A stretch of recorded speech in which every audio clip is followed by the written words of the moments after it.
The teachings of Christ are rooted in the belief that it is all of our role to help the most vulnerable people amongst us. That is at the root of our mission at Catholic Charities. There are countless untold stories of people that one way or another their life was changed because of something that occurred through Catholic Charities. We are a very diverse agency right now. We have mental health, behavioral health programs. We run the state of Delaware's low-income heating energy assistance program. We run food distribution programs. We run an immigration program, a child adult care food program, and we also operate BAYARD House. We run Marydale Retirement Center. We run SETON Center. We also run a shelter, CASA San Francisco. And as you look at them, they all trace back historically to this letter from 1829.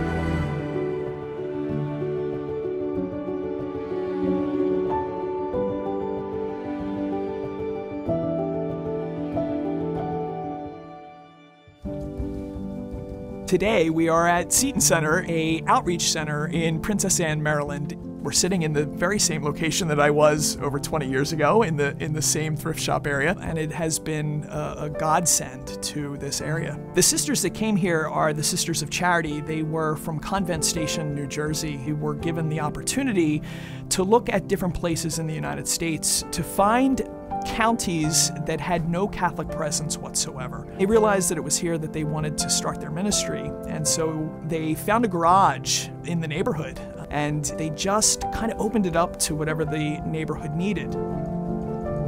SETON Center has opened my eyes to the needs of the rural poor, no matter whether we were opening up the thrift shop or giving them food or providing other types of services. Ultimately, I think what we were giving them was respect and giving them a voice and saying to them, I see you and I love you and we're here with you and we'll walk with you through whatever you're facing. And I hope that SETON Center made the world, the neighborhood, the county, and the church a little bit brighter.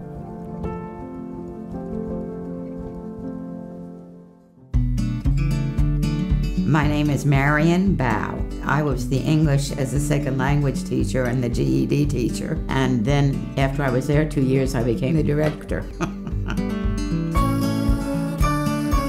We had a daily hot noon meal, which was mainly senior citizens, and it fed about 40 people. And we had the emergency food pantry as well. The building was more than 100 years old, and it's on a historic street. So it took them a long time before they got started to building the new building. They would never let them take the old building down. Upstairs, it had 3 bedrooms. 1 big one and 2 smaller ones. We'd have the shelter program, which was 12 beds, and during Code Purple, maybe another 8. There was a really nice man at MBNA, and every year I asked for 12 sleeping bags. He said, "Why do you need them every year?" I said, "Well, you know, they come in with nothing. They're Code Purple people. I let them take the sleeping bag with them when they leave. So yes, I need them every year." It was the best job I ever had in my life, and I felt I made a difference.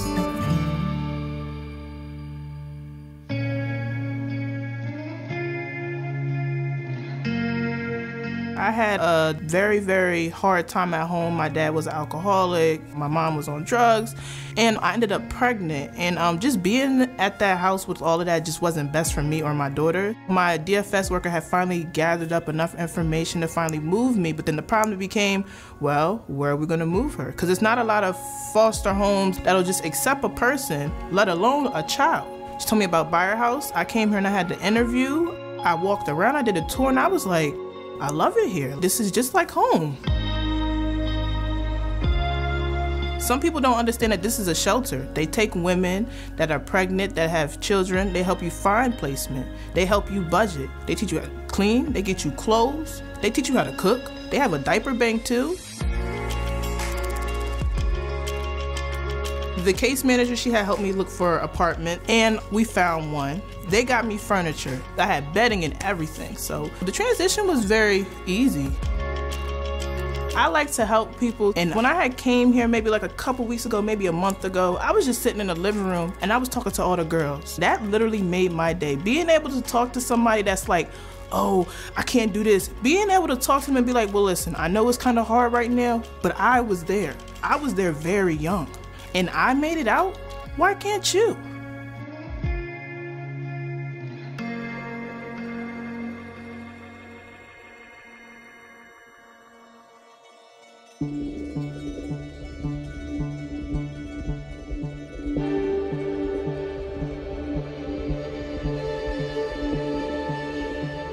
We have been given the opportunity to read the original letter that founded the beginnings of the work of Catholic Charities.